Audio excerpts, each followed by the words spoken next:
Okay, so real quick, I went and hit on this morning's weather event that came through the area. So we had winds out of the northwest for about 40 minutes or so in excess of 60 miles an hour. So like you guys, woke up to a lot of fields this morning that were a combination of willowed, maybe some brittle out there, a little bit of root lodge, kind of combination of all the above. So really want to point out some things and show some things to think about as we look at some of these fields.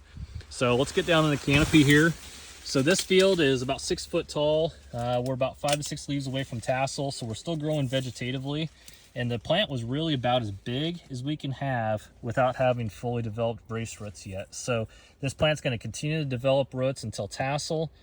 But all in all, our brace roots were just starting to penetrate the soil. This is one of the more developed fields in the area.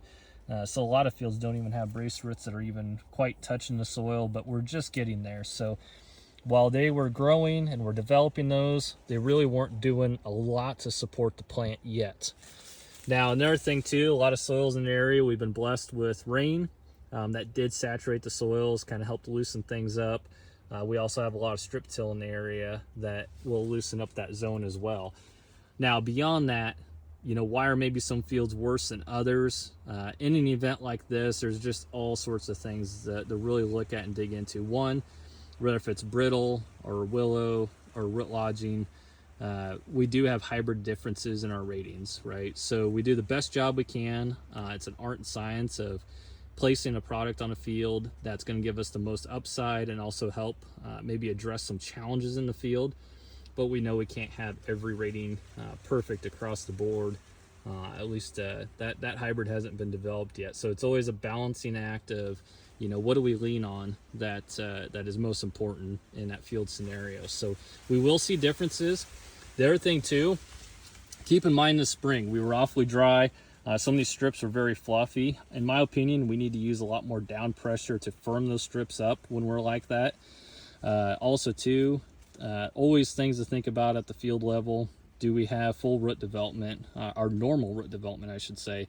Was there any fertilizer injury, sidewall compaction, even compaction as we run across soils this year? Being that we were so dry, I have seen tillage events that we only soaked moisture in that top maybe 3-4 inches and had essentially a compaction zone below that. So hindering some of the root development. So any combination of those things where we further hindered root development are going to show a little bit more root lodging in some of these scenarios. So just some things to keep in mind. Now, glass half full perspective, we've got a lot of development of this corn plant left before vegetative state, or at least a decent amount, to where we're going to see those roots help pull that plant back up. We're going to see these plants straighten out, I think, a lot over the next several days here, to the point where in a field like this that I'm sitting in, I don't think we're going to hardly be able to tell that there was really much wind damage out here at all. So some fields you certainly will, but at the same time, I think we're lucky that we got the wind event when we did, that some of this is going to self-correct over the next several days. So just some things to keep in mind that I wanted to point out to you guys. And like always, stay safe, and if you got any questions, feel free to reach out.